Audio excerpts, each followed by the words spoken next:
नमस्कार। धारा विद्युत के इस क्लास में आपका फिर से स्वागत है।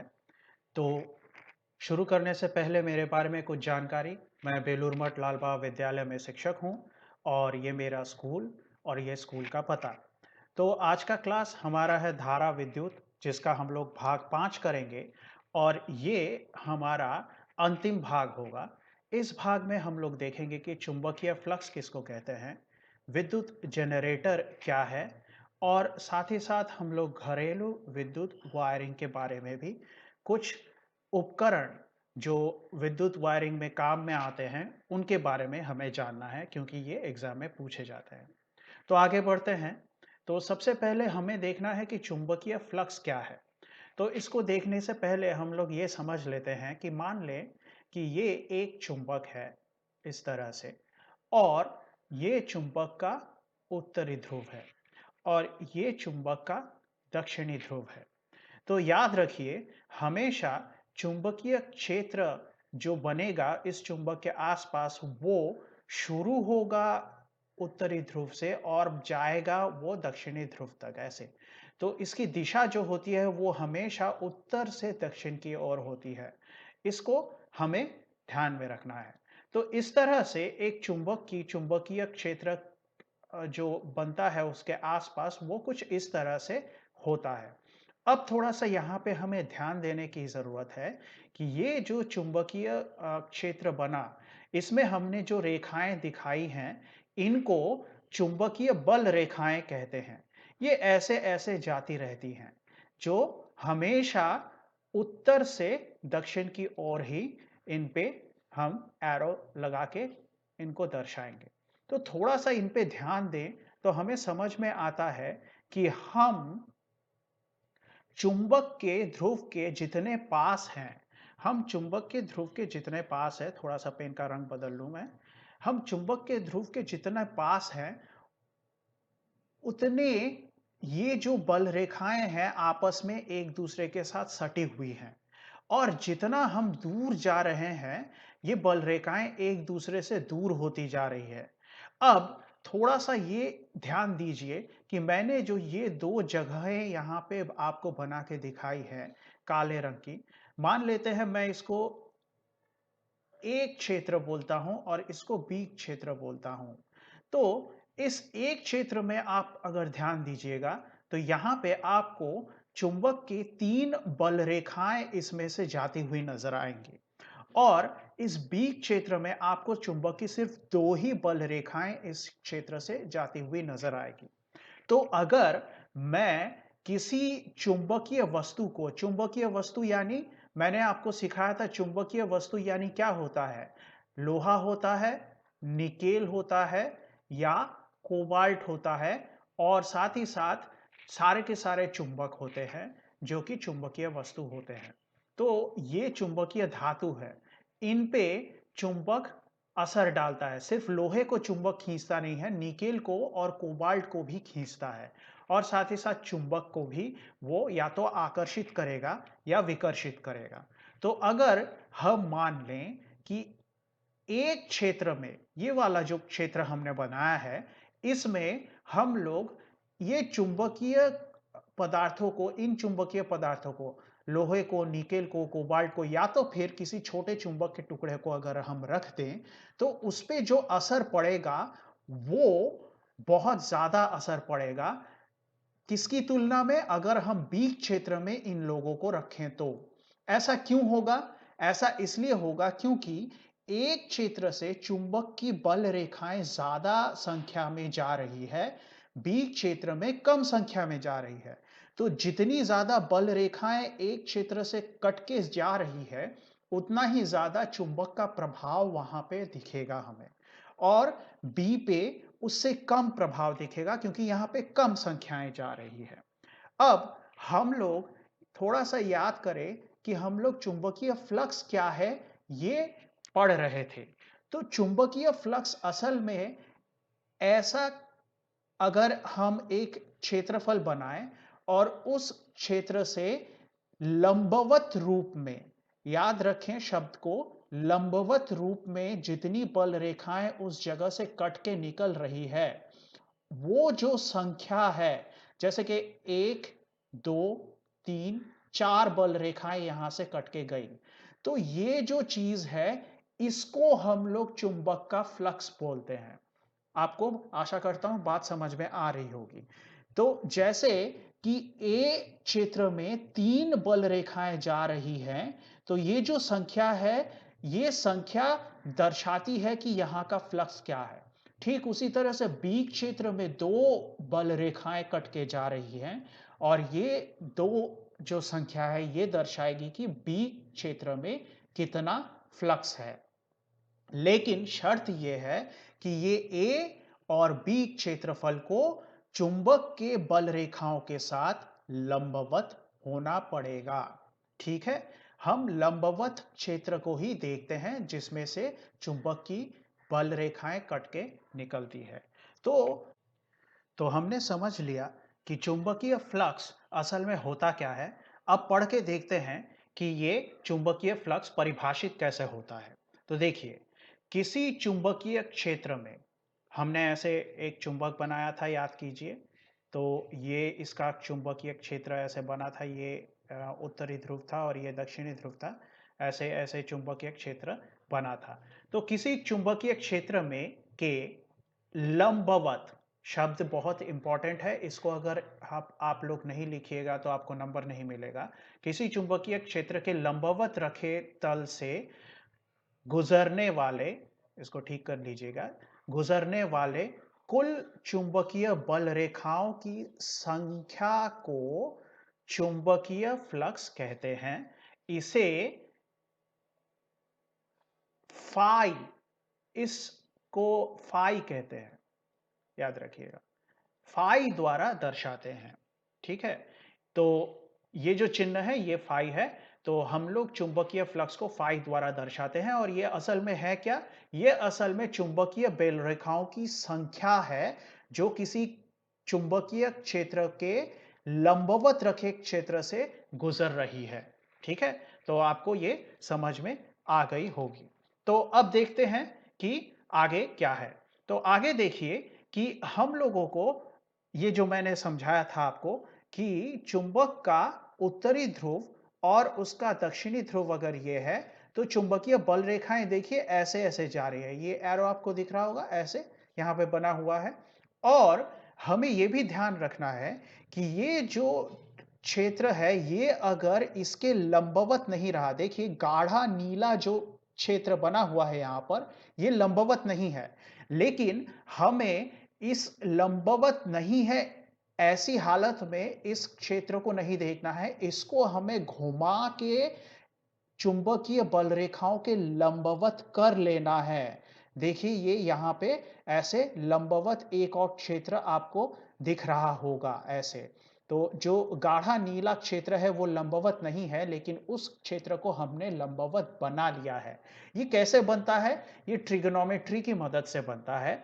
लेकिन आपको क्लास 10 के लेवल में ये इसके ऊपर उतना सोचने की जरूरत नहीं है। बस हमें ये समझना है कि किसी भी क्षेत्र को लंबवत रख के ही हम लोग फ्लक्स को ध्यान में रखेंगे कि उसका फ्लक्स निकालेंगे तो उसको क्षेत्र को लंबवत करना पड़ेगा। तो लंबवत कर लिया, ऐसे लंबवत कर लिया इसको। तो अब देखिए ये चुंबकीय बल रेखाएं जा रही हैं और ये क्षेत्र बल रेखाओं के लंबवत है। अच्छा, लंबवत मतलब अगर जिन लोगों को परेशानी हो रही है तो बता दूं, लंबवत मतलब होता है 90 डिग्री का कोण बन रहा है। ठीक है, किसके साथ? ये जो क्षेत्र है और ये बल रेखाएं हैं, इसके साथ 90 डिग्री का कोण मतलब लंबवत। मतलब पहले ये 90 डिग्री का कोण नहीं बना रही थी, ये गाढ़ा नीला भाग, उसको जबरदस्ती ऐसे इसके साथ मतलब चुंबकीय बल रेखाओं के साथ लंबवत कर लिया गया है। ट्रिग्नोमेट्री की मदद से करते हैं, वो हमारे लिए इंपॉर्टेंट नहीं है कैसे हुआ, लेकिन हम लोग इसको लंबवत कर लेंगे और फिर उसको इस तरह से गिनेंगे कि कितनी बल रेखाएं हैं, और जितनी बल रेखाएं हमें मिलेंगी वही चुंबकीय फ्लक्स भी है।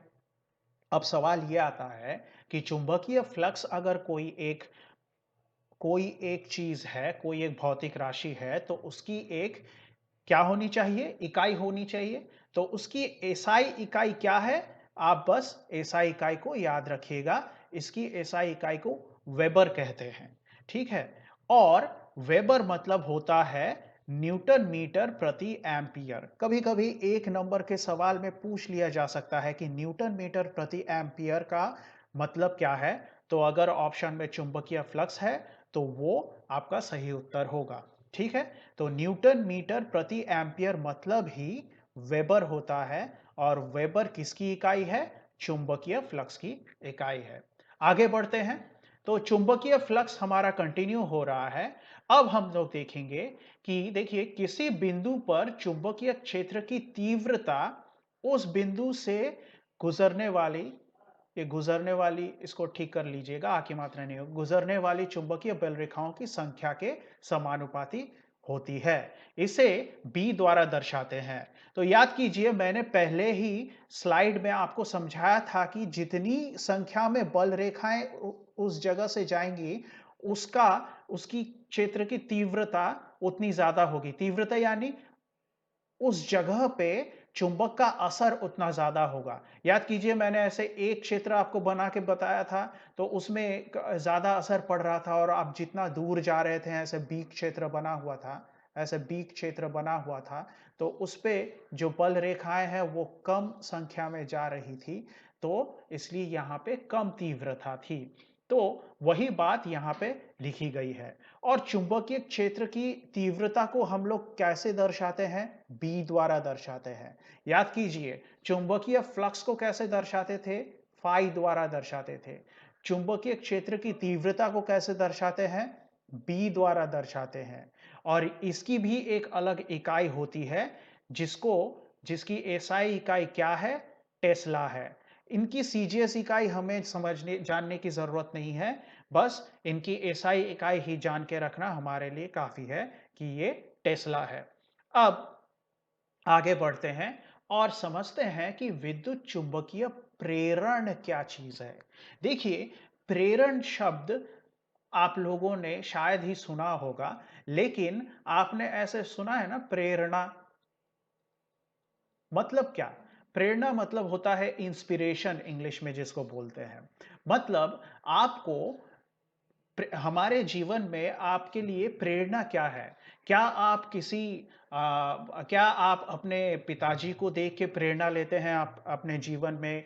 और क्या आप अपनी माता को देख के प्रेरणा लेते हैं? क्या आप किसी हीरो को देख के प्रेरणा लेते हैं?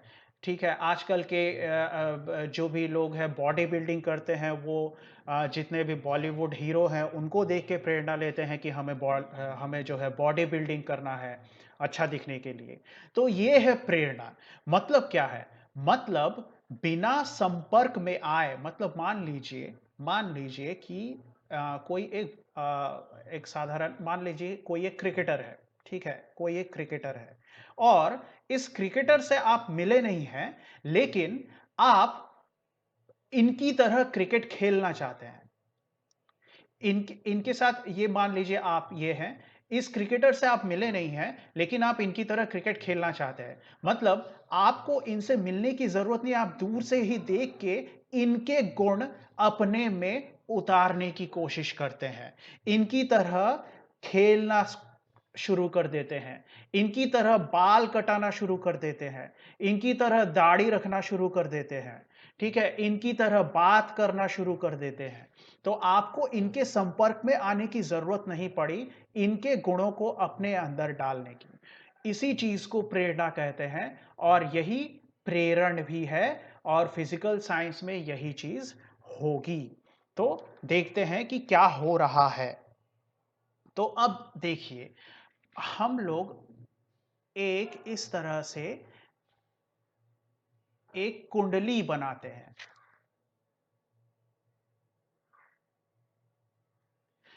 कुछ नहीं, कुंडली मतलब एक ऐसे तार को ऐसे पेच लगा दिया। अब हम लोग ऐसे एक चुंबक को रखते हैं, ठीक है? ये उत्तरी ध्रुव, ये दक्षिणी ध्रुव। अब हम क्या करेंगे? हम तेजी से इस चुंबक को इधर लाएंगे, ठीक है? और याद रखिए ये जो तार है इसके साथ हमने एक उपकरण जोड़ दिया है जिसको बोला जाता है गैल्वेनोमीटर, जी द्वारा दर्शाते हैं। तो देखिए, ये सिर्फ एक नॉर्मल सा एक तार है जिसको हमने कुछ पेंच लगा के एक उपकरण के साथ जोड़ दिया है। इसमें कोई भी विद्युत का स्रोत नहीं है, कोई बैटरी नहीं लगाई है हमने। तो अब क्या होगा देखिए, जैसे ही हमने एक चुंबक को तेजी से इसकी ओर लाने की कोशिश की, तो थोड़ा-सा सोचिए, पहले जो चुंबक की रेखाएँ थी वो कुछ ऐसे जा रही थी, है ना? हमने सीखा है कि उत्तरी ध्रुव से दक्षिणी ध्रुव की तरफ ऐसे जाती है, ये घूम के।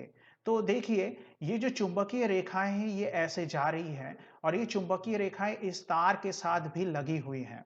अब मैं इस चुंबक को तेजी से इसके पास लाऊंगा और तेजी से जैसे ही इसके पास लाऊंगा तो ये चुंबकीय रेखाएं पहले एक दो ही इस तार से कट के जा रही थी, लेकिन जैसे ही मैंने पास लाया ये चुंबकीय रेखाएं घनी हो गई और ये बहुत पास आ गई और इनकी संख्या बढ़ गई।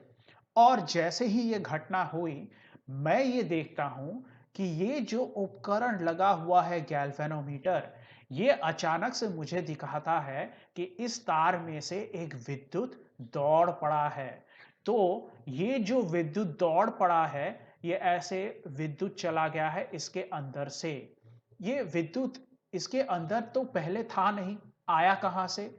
ये आया है इस चुंबक के फ्लक्स में आए बदलाव से आया है। ठीक है?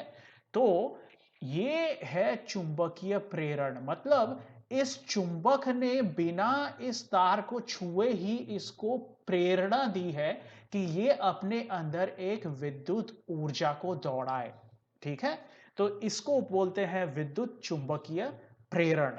अब हम लोग इसको अच्छे से समझते हैं कि क्या है। देखिए, विद्युत चुंबकीय प्रेरण घटना है। ये उस घटना को कहते हैं जिसमें किसी चालक के साथ संलग्न, संलग्न मतलब जुड़ा हुआ। हम लोगों ने ऐसे तार की एक कुंडली बनाई थी और उस तार के साथ किसी चीज को ऐसे एक यंत्र को जोड़ा था जो कि ये बता रहा था कि इसमें से करंट जाएगा या विद्युत जाएगा। अब इस चुंबक को, ये जो चुंबक है इसको मैंने तेजी से जब ऐसे लाया, पहले मान लीजिए कि सिर्फ यहाँ पे चुंबक रखा हुआ था। तो रखा हुआ था तो इसके साथ जुड़ा हुआ, मतलब इसके साथ संलग्न जो चुंबकीय फ्लक्स है वो 3 ही थे। अब जैसे ही मैं इस चुंबक को और पास लाऊंगा, मान लीजिए कि ये जो तार है, ये कुंडली है, ये यहां तक आ गई। तो देखिए यहां पे कितने सारे हैं, यहां पे एक साथ कई सारे बल रेखाएं आ गई है। पहले तो एक दो ही कट के जा रही थी, यहां पे एक साथ कई सारे आ गए हैं। तो चुंबकीय फ्लक्स में परिवर्तन आया। परिवर्तन आने के कारण चालक में एक विद्युत वाहक बल उत्पन्न होता है। और विद्युत वाहक बल यानी क्या होता है? विद्युत वाहक बल यानी, याद रखिए, यह है विभव। यह हमने पढ़ा है हमारे पुराने भागों में। अगर आपको याद नहीं है तो आप उनको पढ़ते रहिए, रिवीजन देते रहिए। तो ये विद्युत वाहक बल क्या है? विद्युत वाहक बल पैदा होता है, ये एक विभव है। और ये पैदा होने पर क्या होगा? विभव पैदा होने पर विद्युत तैयार होगा। तो ये जो प्रेरित ईएमएफ है, ये विद्युत वाहक बल यानी ईएमएफ, ये प्रेरणा से आया है तो इसलिए इसको बोलेंगे प्रेरित ईएमएफ। इसके कारण चालक में क्या आ गई? एक विद्युत धारा प्रवाहित होने लगती है। ठीक है? तो इसको एक बार पूरी तरह से अच्छे से पढ़ के देखिए कि विद्युत चुंबकीय प्रेरण उस घटना को कहते हैं जिसमें किसी चालक के साथ संलग्न यानी जुड़ा हुआ, संलग्न यानी जुड़ा हुआ चुंबकीय फ्लक्स में, जो जुड़ा हुआ चुंबकीय फ्लक्स है उसमें परिवर्तन आने पर चालक में विद्युत वाहक बल उत्पन्न होता है। यह उत्पन्न कैसे हुआ? यह प्रेरित हुआ है। तो प्रेरित ईएमएफ चालक में विद्युत धारा प्रवाहित, प्रेरित ईएमएफ के कारण चालक में विद्युत धारा प्रवाहित होने लगती है। ठीक है? प्रेरित ईएमएफ के कारण जोड़ लीजिएगा इसको। ठीक है? तो इसको आप ध्यान से पढ़िएगा और इसको आशा करता हूं आप समझ गए होंगे कि चुंबकीय प्रेरण क्या है। अगर नहीं समझे हैं तो थोड़ा सा वीडियो को फिर से बैक करके एक बार और प्ले कर लीजिए, तो आशा करता हूं आप समझ जाएंगे। ठीक है, तो आगे बढ़ते हैं। अब देखिए कि हम लोग एक फैराडे ने प्रयोग किया था उसको देखेंगे, तो जो विद्युत चुंबकीय प्रेरण है वो अच्छे से समझ में आएगा। ये प्रयोग मैंने आपको अभी थोड़ी देर पहले उतार के भी दिखाया था चित्र में। देखिए, तो इस तरह से हमारे पास एक तार है। इस तार को हमने ऐसे कई सारे पेंच लगाए हैं, तो हम इसको बोलेंगे कुंडली। अब सबसे पहले मान लीजिए कि यहां पे ये चुंबक नहीं था, तो ऐसे इस चुंबक के ना रहने पर यहां पर कोई विद्युत धारा प्रवाहित नहीं होगी। ये जो मैंने ये तीर का निशान दिखाया है ये नहीं रहेगा अगर ये चुंबक नहीं रहेगा तो। क्यों? क्योंकि ये तीर का निशान क्या दर्शाता है? ये तीर का निशान यहां पे बह रही विद्युत धारा को दर्शाता है। चुंबक नहीं रहेगा तो प्रेरणा नहीं होगी ईएमएफ की, और ईएमएफ नहीं रहेगा तो विद्युत धारा नहीं प्रवाहित होगी। लेकिन अब इस चुंबक को यहां पे लाके हमने बैठाया और इसको तेजी से दूर लेके गए। इसको तेजी से जैसे ही दूर लेके गए तो देखिए जो विद्युत धारा है, थोड़ा सा आप ध्यान दीजिएगा, जिस तरफ चुंबक जा रही है उसके उल्टी दिशा में ये जा रही है विद्युत धारा। ठीक है, उसकी उल्टी दिशा में जा रही है। ठीक है, तो ये हमारा चित्र ए है। अगर मैं इस चुंबक को इधर लेके जा रहा था, अगर मैं इस चुंबक को इस तरफ लाऊं, इस तरफ, ये जो तीर का निशान दिखाया जा रहा है इस तरफ लाया जाए, तो अब क्या होगा? फिर से चुंबकीय बल रेखाएं बदलेंगी। देखिए ये जब दूर जा रहा था तो चुंबकीय बल रेखाएं कम हो जा रही थी इसमें से। ये जब पास आएगा तो चुंबकीय बल रेखाएं इसमें बढ़ जाएंगी। यानी चुंबकीय बल रेखाओं का क्या हो रहा है? चुंबकीय बल रेखाओं का परिवर्तन हो रहा है। ठीक है, तो इसलिए ये परिवर्तन बहुत इंपॉर्टेंट है, परिवर्तन का होना। तो ये देखिए ये कम हो रहा था तो भी विद्युत इसमें से बह के गई, क्योंकि ईएमएफ इसमें प्रेरित हुआ था। ये जब कम से बढ़ रहा है संख्या में तो भी इसमें विद्युत प्रेरित हो रही है, और इस बार इसकी दिशा देखिए, ये इस तरफ आ रही है और विद्युत धारा जो प्रेरित हो रही है वो भी ऐसे इस तरफ आ रही है। मतलब इन दोनों की दिशाएं ना उल्टी रहेंगी हमेशा। ये क्यों रहेगी हमें थोड़ी देर में समझ में आएगा। अब ये है हमारा चित्र बी। अब तीसरा चित्र आप देखेंगे तो मैंने यहां पर चुंबक को एक जगह रोके रखा है, ना इधर जा रहा है ना इधर जा रहा है, बस एक जगह रोके रखा है। तो क्या एक जगह रुके रहने पर परिवर्तन होगा? नहीं होगा। अगर इसमें से 1, 2, 3, 4 चुंबकीय बल रेखाएं जा रही हैं, तो वो 4 की 4 ही रहेगी। 4 से कभी 3 नहीं होगी, 3 से कभी 5 नहीं होगी। मतलब परिवर्तन नहीं हो रहा है, और परिवर्तन नहीं होगा तो विद्युत धारा भी प्रवाहित नहीं होगी। क्यों? क्योंकि परिवर्तन होगा तभी इसमें ईएमएफ प्रेरित होगा, और ईएमएफ प्रेरित होगा तभी विद्युत धारा इसमें प्रवाहित होगी। तो आशा करता हूं कि आपने फैराडे के प्रयोग से यह समझ लिया होगा कि विद्युत चुंबकीय प्रेरण क्या है। अब आगे हम लोग समझते हैं कि फैराडे के प्रयोग में क्या कहा गया है। मैंने आपको जो देखिए ये स्लाइड वही लिखा हुआ है जो मैंने आपको समझाया है, तो आप इसको पॉज करके पढ़ लीजिएगा। ये चित्र ए में क्या हो रहा था मैंने आपको बताया है, चित्र बी में क्या हो रहा था वो भी मैंने आपको बताया है, चित्र सी में क्या हो रहा था वो भी आपको बता दिया है। आप इसको एक बार पॉज करके पढ़ लीजिए, आपके कॉन्सेप्ट और ज्यादा क्लियर हो जाएंगे। अब हम लोग आगे बढ़ते हैं और ये समझते हैं कि फैराडे के विद्युत चुंबकीय प्रेरण के नियम क्या है। कुछ नियमों का पालन होता है यहां पर, वो नियम क्या है? तो सबसे पहले क्या है, प्रथम नियम देखते हैं कि किसी बंद कुंडली के साथ संलग्न चुंबकीय फ्लक्स में परिवर्तन से कुंडली में विद्युत धारा प्रेरित होती है। हमने जो सीखा है बस उसी को नियम के रूप में लिखा है कि एक बंद कुंडली मतलब हमने इस तार को बंद कर दिया था ना, कहीं खुला छोड़ा था क्या? हमने कहीं खुला नहीं छोड़ा था। ये ऐसे ऐसे ऐसे पेंच लगा के गया था और ये यहाँ पे गैल्वेनोमीटर लगा दिया। ये कहीं पे भी टूटा हुआ कनेक्शन नहीं है। ये पूरा का पूरा एक राउंड सर्कल बन के वापस आ रहा है। तो इसका मतलब क्या है? ये क्या है? एक बंद कुंडली है और इस बंद कुंडली के साथ संलग्न यानी लगे हुए, इसके साथ जुड़े हुए, संलग्न यानी जुड़ा होना, संलग्न चुंबकीय फ्लक्स, जुड़ा हुआ चुंबकीय फ्लक्स, उसमें जब परिवर्तन आएगा तो कुंडली में विद्युत धारा प्रेरित होगी।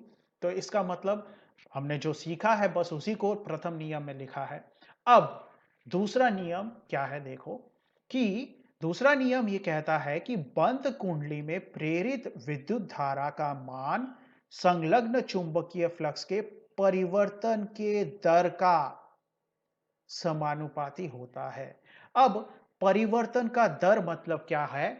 इसको थोड़ा सा पिछले स्लाइड में जाके जो चित्र है उसमें जाके समझ लेते हैं। देखिए, हमने इस चुंबक को इस तरफ खींचा था और चित्र बी में हमने इस चुंबक को इस तरफ लाया था।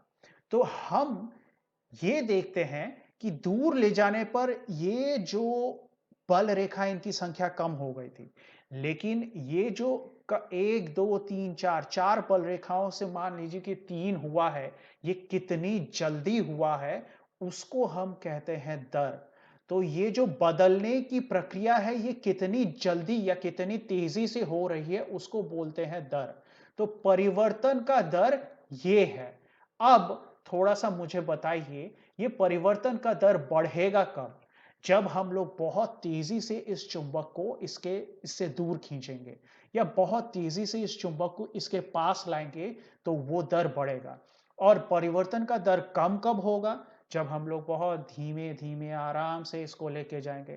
तो ये 4 से बहुत धीरे-धीरे 3 बल रेखाओं में आएगा। ठीक उसी तरह से यहाँ पे भी बहुत धीरे-धीरे इसको पास ला रहे हैं।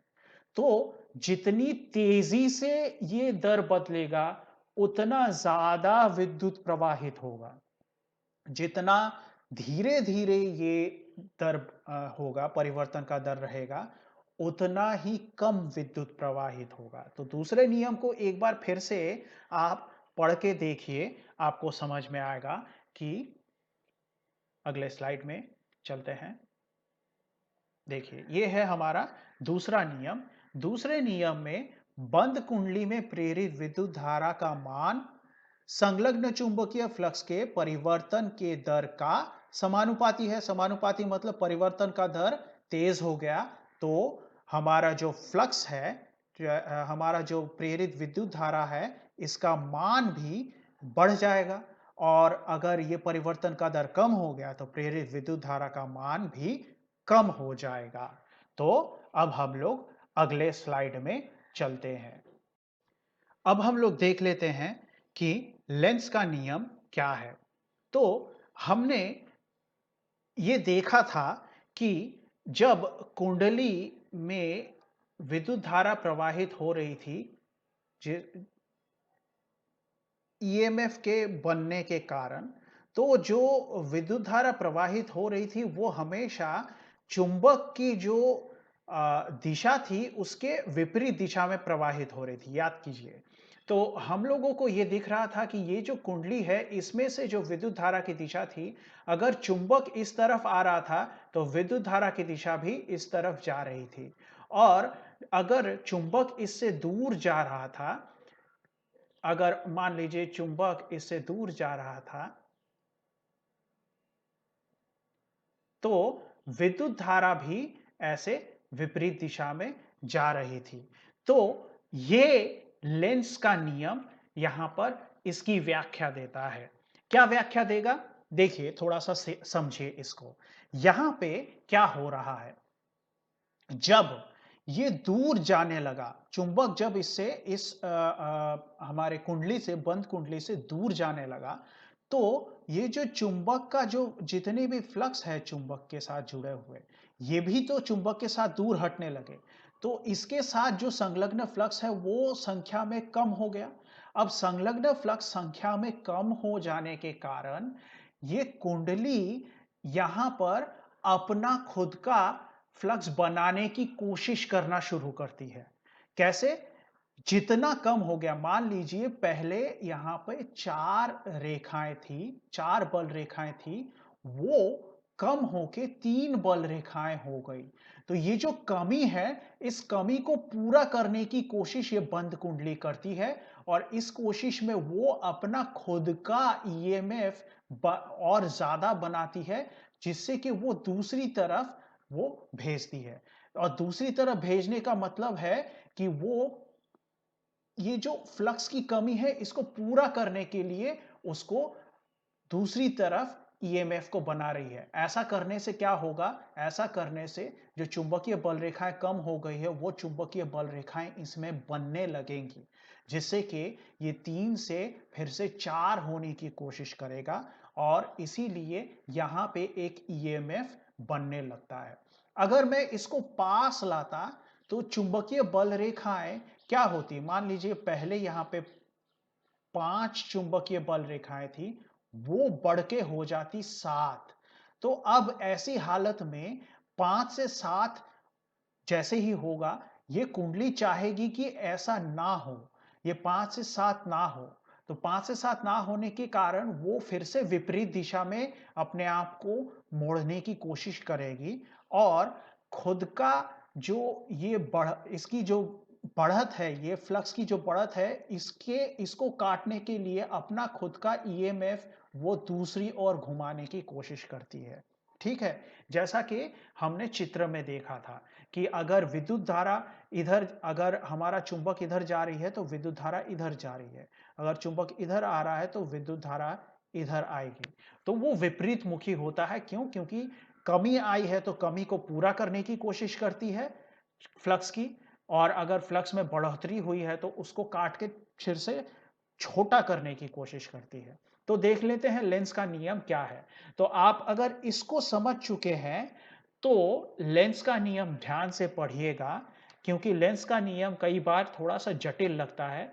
जो मैंने समझाया है वो अगर आप समझ गए हैं, तो लेंस का नियम आपको समझ में आएगा। देखते हैं कि किसी बंद कुंडली के साथ संलग्न चुंबकीय फ्लक्स में परिवर्तन होने पर कुंडली में प्रेरित विद्युत धारा की दिशा ऐसी होगी जिससे प्रेरित विद्युत धारा द्वारा उत्पन्न चुंबकीय क्षेत्र कुंडली में चुंबकीय फ्लक्स के मान को समान रख सके। ठीक है? जैसा कि मैंने आपको साधारण भाषा में समझाया है कि जो कुंडली है, इसमें जो विद्युत धारा प्रवाहित होगी वो कुछ इस तरह से होगी कि अगर फ्लक्स में कमी आ गई है, तो उस कमी को वो पूरा कर दे, यानी समान रख सके। या तो फ्लक्स अगर बढ़ गया है, तो इसमें विद्युत धारा कुछ ऐसी होगी कि वो फ्लक्स को कम कर सके और इसी कोशिश में विद्युत धारा की दिशा हमेशा चुंबक की दिशा के विपरीत होती है। तो ये दिशा कैसी होगी? ये दिशा कुछ ऐसी होगी ताकि प्रेरित विद्युत धारा अपना खुद का एक जो चुंबकीय क्षेत्र बना रही है, उसकी मदद से चुंबकीय फ्लक्स को वो समान रख सके। तो आशा करता हूं आप लोग इस बात को समझ सके होंगे। तो लेंस का नियम अगर आपसे पूछा जाए, तो आप सिर्फ ये ध्यान रखिएगा कि लेंस का नियम करने की कोशिश क्या कर रहा है, वो चुंबकीय फ्लक्स को समान रखने की कोशिश कर रहा है और ये कोशिश किसके द्वारा हो रही है? विद्युत धारा की दिशा द्वारा हो रही है। तो लेंस का नियम सीख गए, अब आगे बढ़ते हैं और देखते हैं कि फ्लेमिंग के दाएं हाथ का नियम क्या कहता है। अब यहां पे हमें थोड़ा-सा कन्फ्यूजन से बचना है। हमने याद कीजिए एक और फ्लेमिंग के नियम को सीखा था, जो कि था हमारा बाएँ हाथ का नियम, ठीक है? तो बाएँ हाथ का नियम क्या था? बाएँ हाथ का नियम याद कीजिए आप कि उसमें हम लोग क्या कर रहे थे? उसमें भी हम लोगों के पास 3 उँगलियाँ थी, लेकिन कौन-सी हाथ की उँगली थी? हमारे बाएँ हाथ की उँगली थी। उस हिसाब से अगर हम देखें, तो हमारी जो मध्यमा थी, अंगूठा था और तर्जनी थी, इसको हमने एक दूसरे के लंबवत रखा था और हमने कहा था कि जो तर्जनी है वो चुंबकीय बल रेखा या चुंबकीय क्षेत्र की दिशा दर्शाती है। याद रखिए, हमने इसको बी द्वारा दर्शाना सीखा है। और हमारा जो मध्यमा है वो करंट की दिशा दर्शाता है। तो ये दो दिशा अगर दर्शाई जाए तो ये जो तीसरा यानी अंगूठा है ये बल की दिशा दर्शाता है। और इसी सिद्धांत पे हमने डीसी मोटर कैसे काम करता है वो सीखा था, याद करिएगा। और अगर याद नहीं है तो आप पुराने भागों को देख लीजिए जिसमें डीसी मोटर मैंने अच्छे से आपको समझाया है। तो फ्लेमिंग के बाएं हाथ के नियम के साथ फ्लेमिंग के दाएं हाथ का नियम बिल्कुल भी कंफ्यूज ना करें। और अब हम लोग देखते हैं कि फ्लेमिंग के दाएं हाथ का नियम क्या है। अब फ्लेमिंग के दाएं हाथ का नियम हम लोग जब विद्युत चुंबकीय प्रेरण की बात करते हैं तभी ये हमारे लिए कारगर सिद्ध होता है। तो इसमें भी कुछ ज्यादा अंतर नहीं है, वही है कि जो तर्जनी है, देखिए जो तर्जनी है वो चुंबकीय क्षेत्र की दिशा दर्शाती है, ठीक है। जो अंगूठा है वो चालक के गमन की दिशा दर्शाती है। और इस तरह से करने पर जो प्रेरित विद्युत धारा है उसकी दिशा मध्यमा दर्शाती है। इसका मतलब क्या हुआ कि दायां हाथ किसके साथ जुड़ा हुआ है? विद्युत चुंबकीय प्रेरण के साथ जुड़ा हुआ है। जो विद्युत प्रेरण है उसमें मध्यमा हमेशा प्रेरित विद्युत की दर्शाएगी। और हमारे बाएं हाथ के नियम में ये सब प्रेरण के लिए नहीं होता था, ठीक है। बाएं हाथ का नियम वो तो हमें बस अंगूठा चालक की के ऊपर का लगने वाला बल, तर्जनी चुंबकीय क्षेत्र की दिशा और मध्यमा विद्युत धारा की दिशा दर्शाती थी, जो कि प्रेरित नहीं हुआ करता था, जिसको हम लोग बैटरी द्वारा या तो फिर किसी विद्युत के स्रोत द्वारा पैदा करते थे, ठीक है। तो याद रखिएगा दायां हाथ हमारे प्रेरण को दर्शाने के काम आता है। तो दाएं हाथ का नियम हमने क्यों सीखा? दाएं हाथ का नियम हमने इसलिए सीखा क्योंकि हमें एसी जनरेटर सीखना है। एसी जनरेटर अगर हम लोग दाएं हाथ का नियम ना जाने तो उसमें मुश्किल आती है। तो ये हमने दाएं हाथ का नियम सीख लिया। तो फ्लेमिंग के दाएं हाथ का नियम मैंने जो बताया है कि किसी चालक के साथ संलग्न चुंबकीय फ्लक्स में अगर परिवर्तन हो, ठीक है, यदि चालक में हुए गमन के कारण ये परिवर्तन आए, तो याद रखिएगा कि यहां पर अब हम लोग देखिए फैराडे के प्रयोग में, फैराडे का प्रयोग कौन सा था? ये वाला था फैराडे का प्रयोग। थोड़ा सा मेरे साथ क्लास में बने रहिएगा, ठीक है। और किताब कॉपी लेके चलिएगा और नोट्स बनाते चलिएगा। ये था फैराडे का प्रयोग। ये चुंबक इधर ला रहे थे, चुंबक इधर लेके जा रहे थे, ये फैराडे का प्रयोग था। इस फैराडे के प्रयोग में हमने चुंबक को इधर से उधर हिलाया था। लेकिन फ्लेमिंग के दाएं हाथ के नियम में हम लोग किस चीज को हिला रहे हैं? देखिए चालक में गमन कर रहे हैं, ये वाला, ये चालक में गमन कर रहे हैं। तो अगर ये जो, अब देखो, चुंबक को एक जगह रखा जाए और चालक को आगे पीछे किया जाए तो भी हमारे जो फ्लक्स है उसकी संख्या में बदलाव आएगा कि नहीं आएगा? क्यों? क्योंकि चालक के, अगर चालक दूर रहेगा तो उसमें से फ्लक्स कम जाएंगी। चालक अगर पास चला जाएगा तो उसमें से ज्यादा फ्लक्स, ज्यादा संख्या में चुंबकीय बल रेखाएं कट के निकलेंगी। तो इसलिए चालक में अगर गमन हुआ और उस गमन के कारण जो संलग्न चुंबकीय फ्लक्स है उसमें परिवर्तन आया तो क्या होगा? तो फ्लेमिंग के दाएं हाथ का नियम बताता है कि दाएं हाथ के अंगूठे, तर्जनी, वही जो मैंने कहा था, आपको समझाया था, 3 उंगलियां अंगूठा, तर्जनी, मध्यमा, ये एक दूसरे के लंबवत रखा जाए तो जो तर्जनी है वो चुंबकीय क्षेत्र की दिशा दर्शाएगी तथा जो अंगूठा है वो चालक के गमन की दिशा दर्शाएगी। और इससे जो मध्यमा है वो हमें बता देगा कि प्रेरित विद्युत धारा कौन सी दिशा में जा रही है। तो आप इसको थोड़ा सा ध्यान से सीखिएगा, ठीक है। तो एक बार आपको मैं हाथ रख के बता देता हूं कि आपको तीनों उंगलियां इस प्रकार से रखनी है। तो अगर आप ये बाएं हाथ में रख रहे हैं तो आप गलत कर जाएंगे। आपको याद रखना है कि आपको यहाँ पे प्रेरण पता लगाना है, प्रेरण की दिशा पता लगानी है और इसलिए आपको अपना दायां हाथ इस्तेमाल करना होगा। तो दाएं हाथ को हम लोग जैसे ही लेंगे तो उसकी जो तर्जनी है वो चुंबकीय क्षेत्र की दिशा दर्शाएगी। ये तर्जनी हमेशा चुंबकीय क्षेत्र की दिशा दर्शाती है और मध्यमा हमेशा विद्युत धारा की दिशा दर्शाती है। लेकिन दायां हाथ है तो वो प्रेरण होगा, प्रेरित विद्युत धारा की दिशा दर्शाएगी। और अंगूठा क्या करेगा? अंगूठा चालक के गमन की दिशा दर्शाएगी। तो इसका हम लोग प्रयोग एसी जनरेटर में जब करेंगे तो आपको और आसानी से वो समझ में आ जाएगा। तो सबसे पहले एसी जनरेटर सीखने से पहले हम लोग एसी तथा डीसी इनके बीच में जो एसी की जो सुविधाएं हैं वो देख लेते हैं कि एसी को असल में यूज क्यों किया जाता है। प्रत्यावर्ती धारा याद रखिए, हम लोग इसको पढ़ चुके हैं पिछले भागों में। तो आप अगर भूल गए हैं क्या है तो आप वहां पे जाके फिर से देख सकते हैं। तो देखिए, प्रत्यावर्ती धारा असल में क्या है? परिवर्तनशील चुंबकीय फ्लक्स के कारण बंद कुंडली में प्रेरित विद्युत धारा प्रत्यावर्ती विद्युत धारा होती है। याद कीजिए, जब चुंबक दूर जा रहा था, यह अगर चुंबक की दिशा थी तो विद्युत धारा की दिशा कौन सी थी? ये थी। जब चुंबक पास आ रहा था तो विद्युत धारा की दिशा कौन सी थी? ये थी। तो विद्युत धारा की दिशा बदली कि नहीं बदली? तो बदली मतलब ये विद्युत धारा की दिशा जो बदल गई है उसी को हम लोग ऑल्टरनेटिंग करंट या प्रत्यावर्ती विद्युत धारा कहते हैं।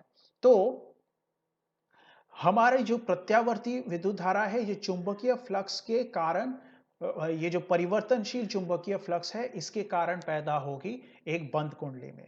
तो अब देखें कि एसी को डीसी के ऊपर वरीयता क्यों दी जाती है? वरीयता मतलब इंपॉर्टेंस, मतलब प्रधानता, मतलब वो एसी को डीसी से ज्यादा इंपॉर्टेंस या इंपॉर्टेंट क्यों माना जाता है, क्यों उसको ज्यादा जरूरी माना जाता है? इसके सबसे जो साधारण कारण ये है कि मैं आपको ऐसे ही बता देता हूं कि जब तार से, मतलब ये मान लीजिए पावर स्टेशन है जहां से तारों द्वारा आपके घरों तक बिजली पहुंचती है, ऐसे पोल बनाए जाते हैं, बिजली के खंभे बनाए जाते हैं और फिर ये यहां से ऐसे किसी बिल्डिंग में चली गई है। ठीक है, मान लीजिए ये कोई बिल्डिंग है। ठीक है, मेरी चित्रकला उतनी अच्छी नहीं है तो आपको थोड़ा समझ लेना पड़ेगा कि ये पोल है, ये बिजली के खंभे हैं और ऐसे ऐसे तार इसमें से होके ये हमारे बिल्डिंग तक पहुंच गई है। तो ये जो लंबा सा रास्ता तय किया गया है, इस लंबे से रास्ते पे को तय करते समय इतना बड़ा लंबा तार, इतना बड़ा लंबा तार यानी उतना ज्यादा प्रतिरोध, याद आ रहा होगा आपको कि प्रतिरोध समानुपाती होता है लंबाई के। तो जितना ज्यादा प्रतिरोध उतनी ज्यादा ऊष्मा। क्यों? क्योंकि जूल के नियम के अनुसार ऊष्मा प्रतिरोध के समानुपाती होती है। तो अगर ऐसा है तो इतना ज्यादा ऊष्मा अगर पैदा हो गया तो हमारी तो विद्युत ऊर्जा की जगह ये जो गर्मी है वो ज्यादा पैदा होगी, तो उससे ऊर्जा नष्ट होगी। देखा ये गया है कि डीसी की जगह पे अगर हम एसी भेजें तो ऊर्जा नष्ट कम होती है। क्यों? क्योंकि गर्मी कम पैदा होती है। ठीक है, तो ये एक बात है। ठीक उसी तरह से हमारे जितने भी उपकरण हैं, उन उपकरणों में अगर डीसी की जरूरत पड़े तो एसी को बड़े आसानी से हम लोग डीसी में बदल सकते हैं। ठीक है, एक रेक्टिफायर नाम की चीज होती है, उपकरण होता है जिससे हम लोग एसी को डीसी में बदल सकते हैं। तो अगर बदलना इतना आसान है तो एसी में भेजकर हम ऊर्जा नष्ट होने से बचा लें और फिर एसी को डीसी में बदल के अपने उपकरणों में इस्तेमाल कर लें। बड़ा आसान काम है। तो ये एक और सुविधा एसी की है। साथ ही साथ एसी को जब लंबे रास्तों से भेजा जाता है तो उसका वोल्टेज बहुत ज्यादा रखा जाता है। क्यों? क्योंकि इससे अगर अगर ऊष्मा पैदा होके कुछ ऊर्जा नष्ट हो भी गई, तो ऊंचा वोल्टेज होने के कारण जो हम तक पहुंचेगी, जो ऊर्जा हम तक पहुंचेगी, वो हमारे लिए पर्याप्त होगी। अगर हम लोग कम वोल्टेज में भेजें, तो ऊर्जा नष्ट होते होते हम तक जो वोल्टेज पहुंचेगा, वो बहुत कम हो जाएगा। तो इसलिए बहुत ऊंचे वोल्टेज में, बहुत हाई वोल्टेज में पावर स्टेशन से करंट को छोड़ा जाता है। तो अगर इतने हाई वोल्टेज से पावर स्टेशन में करंट को छोड़ा जाएगा, तो हमारे घर तक ये इतने हाई वोल्टेज पे आने पर तो ये तो हमारे लिए खतरनाक साबित होगा। तो क्या किया जाता है, इन तारों को कुछ ट्रांसफॉर्मर में डाला जाता है। ट्रांसफॉर्मर नाम की एक चीज होती है, उसमें डाला जाता है और उस ट्रांसफॉर्मर के अंदर ये ऊंचा वोल्टेज इसको नीचा कर दिया जाता है, यानी कम कर दिया जाता है और फिर घरों में भेज दिया जाता है। तो इससे हमारे लिए आसानी होती है। तो ये भी एक एसी की बहुत ज़्यादा इम्पोर्टेंट बात है, जिसके कारण एसी को डीसी से ज़्यादा वरीयता दी जाती है। तो यही जो बातें मैंने आपको बताई है, वही सब लिखा गया है कि एसी को ट्रांसमिशन लाइन द्वारा घरों तक पहुंचाने में ऊष्मा के रूप में ऊर्जा का अपचय डीसी के तुलना में कम होता है। ठीक उसी तरह से उच्च वोल्टेज के एसी को आसानी से ट्रांसफॉर्मर द्वारा निम्न वोल्टेज में बदला जा सकता है। ठीक उसी तरह से तीसरा जो पॉइंट है, जहां डीसी की आवश्यकता होगी, वहां रेक्टिफायर की मदद से एसी को डीसी में आसानी से हम लोग बदल देते हैं। तो ये 3 पॉइंट याद रखिएगा, क्यों एसी डीसी से ज्यादा वरीयता उसको मिलती है। तो अब हम लोग विद्युत जनरेटर सीखने के लिए तैयार हैं। विद्युत जनरेटर सीखने से पहले मैं आपको विद्युत जनरेटर कैसे उतारते हैं, एग्जाम में अगर आए तो उतारते कैसे हैं, वो आपको सिखा दूंगा। और साथ ही साथ हम लोग डीसी मोटर भी एक बार साइड बाय साइड बना लेंगे, ताकि थोड़ा सा कंफ्यूजन कम हो जाए। सबसे पहले तो ये समझ जाइए कि मोटर असल में हम लोग घूर्णन गति पैदा करने के लिए इस्तेमाल करते हैं। ठीक है, तो घूर्णन गति पैदा करने के लिए डीसी मोटर, या तो फिर गति पैदा करने के लिए, घूर्णन सिर्फ नहीं होगा, तो गति पैदा करने के लिए हम लोग मोटर का इस्तेमाल करते हैं। आपने मोटरसाइकिल का नाम सुना होगा, मोटर गाड़ी का नाम सुना होगा, पंखा हमारे घरों में इस पे ये भी मोटर ही लगा हुआ है इस पे। तो हम लोग जब एक मोटर को डीसी करंट द्वारा चलाते हैं, तो उसको हम लोग डीसी मोटर कहते हैं। और बनाने का तरीका बहुत आसान है। देखिए, हमारे लिए बहुत साधारण सा एक मोटर बनाना है।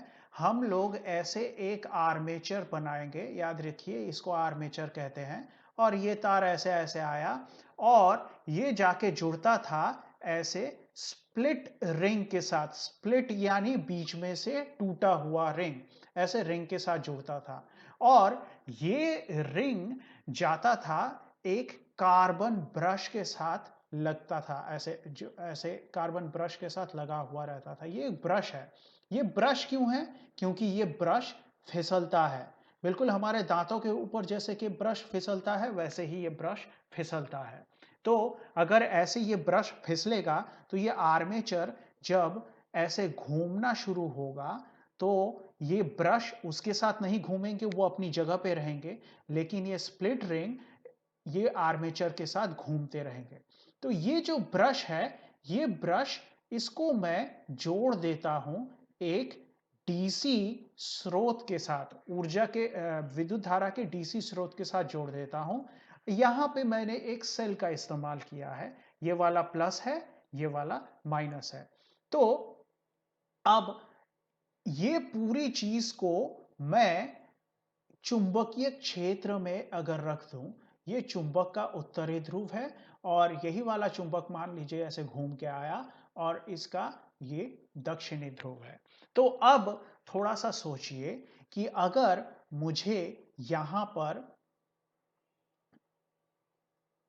इसको थोड़ा सा अभी के लिए मिटा दें, अगर मुझे यहां पर डीसी, मतलब ये एक सेल लगाया गया है, तो सेल लगाया गया है तो यहाँ से विद्युत धारा प्रवाहित होगी, ऐसे जाएगी, कार्बन ब्रश में से होती हुई जाएगी। ये सब मैं पहले सिखा चुका हूँ। तो अब ये फिर से इसलिए बता रहा हूँ क्योंकि हमने फ्लेमिंग के दाएँ हाथ का नियम पढ़ा है। और अगर ऐसे में आप फ्लेमिंग के बाएँ हाथ का नियम यहाँ पे लगाएँगे, यहाँ पे क्या लगता है? याद रखिए फ्लेमिंग के बाएँ हाथ का नियम। क्यों? क्योंकि ये मोटर है, ठीक है? इसमें विद्युत धारा प्रेरित नहीं हो रही है, इसमें हम लोग बना रहे हैं। तो जैसे ही हम लोग विद्युत धारा बनाएँगे, तो हम लोग यानी हम लोग भेज रहे हैं, पहले से एक सेल लगा हुआ है। तो हम लोग इस विद्युत धारा को भेज रहे हैं। तो इस विद्युत धारा को जो भेज रहे हैं सेल के द्वारा, इसमें हमें फ्लेमिंग के बाएँ हाथ का नियम लगाना है। तो मैंने ये बताया था कि हमेशा जो चुंबकीय क्षेत्र है वो कैसे जाता है? नॉर्थ से यानी उत्तरी ध्रुव से दक्षिणी ध्रुव की ओर। तो हमारा जो चुंबकीय क्षेत्र है वो हमारी तर्जनी दिखाती है ऐसे। तो हमारा चुंबकीय क्षेत्र आप भी मेरे साथ-साथ इसको कोशिश कीजिएगा तो आपको पता लगेगा चुंबकीय क्षेत्र ऐसे नॉर्थ से साउथ यानी उत्तर से दक्षिण की ओर गई। ठीक उसी तरह से आप अब अपनी मध्यमा को इसके साथ मिलाइए। किसके साथ मिलाइए? आप अपनी मध्यमा को विद्युत धारा की दिशा के साथ मिलाइए, तो आप पाएंगे कि जो मध्यमा है वो ऊपर की तरफ हो गई ऐसे और आपका अंगूठा स्क्रीन के अंदर की तरफ जा रहा होगा। तो इसका मतलब ये जो अब ये मोटर अंदर की तरफ जाने की कोशिश करेगा। क्यों? क्योंकि जो ए बी भाग है, ये ए बी भाग पे आपने फ्लेमिंग के बाएं हाथ का नियम लगाया है और इस हिसाब से आपकी जो चुंबक की दिशा है, जो विद्युत धारा की दिशा है, उसके कारण ये जो ए बी भाग है, ये अंदर की तरफ एक बल महसूस करेगा।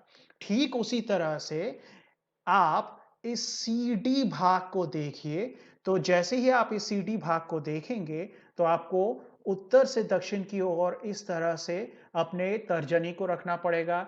नीचे की ओर ऐसे आपके मध्यमा को रखना पड़ेगा। क्यों? क्योंकि देखिए स्क्रीन पर सी डी ऐसे जा रही है, अपने विद्युत धारा की दिशा ऐसे जा रही है और आप अंगूठा निकालेंगे तो अंगूठा आपकी तरफ आ जाएगा। तो ये जो सीडी भाग है ये बाहर की तरफ निकलेगा। ये डीसी मोटर है। अब हम लोग जनरेटर कैसे बनाएं? तो याद रखिए जनरेटर यानी हम लोग अब घूर्णन पैदा देखिए यहां पे करंट भेजा गया, घूर्णन गति तैयार हुई। यहां पे हम लोग उल्टा करेंगे, घूर्णन गति देंगे, घूर्णन गति देंगे और उससे विद्युत पैदा होगी। तो उसके लिए भी अब ध्यान से देखिए कि हम लोग कैसे बना रहे हैं। शुरुआत तो बिल्कुल वैसे ही होगी, लेकिन यहाँ पे थोड़ा-सा बदल जाएगा। ये देखिए ये तार ऐसे आके नीचे आया, अब यहाँ पर एक पूरा का पूरा एक रिंग हमें बनाना पड़ेगा। ये तार इस रिंग के साथ जुड़ा हुआ है और ये जो दूसरा तार है ये ऐसे आएगा, इस रिंग के बीच में से होता हुआ निकलेगा और फिर ऐसे ये मुड़ेगा और फिर जहां पे ये खत्म हुआ वहां पे एक दूसरा रिंग आएगा। यहाँ पे एक स्प्लिट रिंग था, यहाँ पे पूरे के पूरे दो रिंग आ गए। अब बाकी का जो काम है वो आसान है। यहाँ पर आपको फिर से एक ब्रश लगाना पड़ेगा कार्बन का, यहाँ पे फिर से एक ब्रश लगाना पड़ेगा कार्बन का और हम लोग इसको आसानी से ऐसे तार से जोड़ देंगे।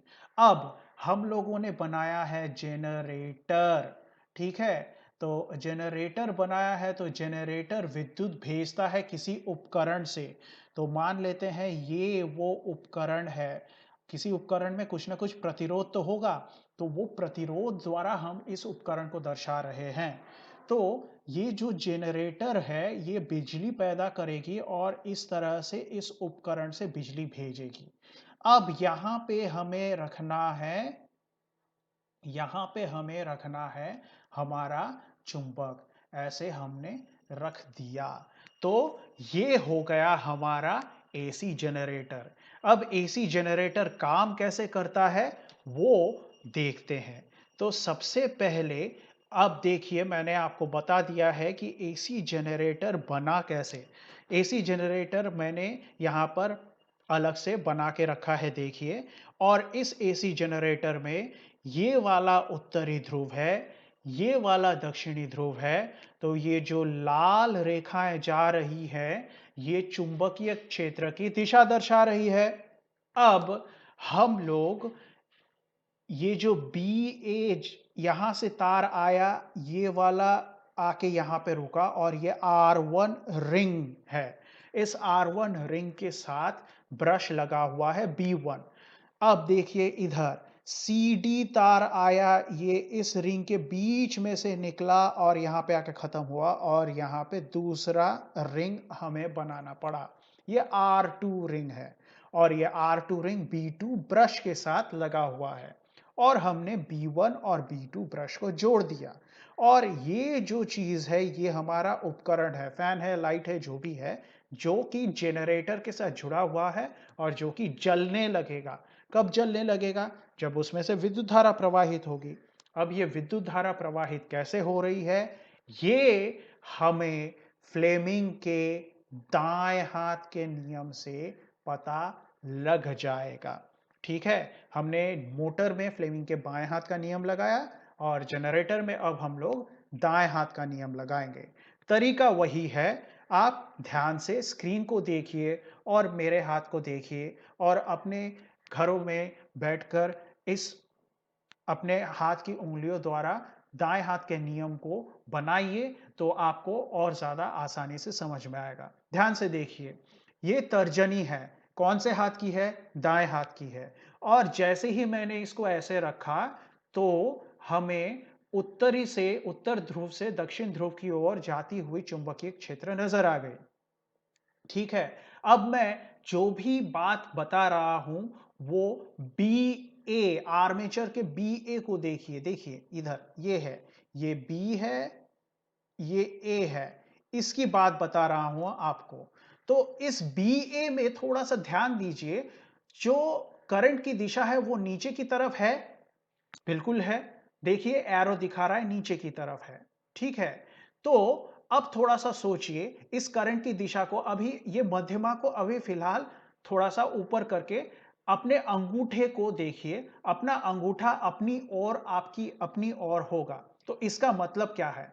अगर बी ए भाग बाहर यानी अंगूठे की दिशा में आपकी ओर आता है, तो जो विद्युत धारा इसमें बनेगी वो नीचे की ओर होगी। याद रखिए, हमें विद्युत धारा यहां पे तैयार कर रहे हैं हम लोग, विद्युत जनरेटर है ये। तो हम घूर्णन पैदा कर रहे हैं जिससे कि विद्युत धारा पैदा हो रही है।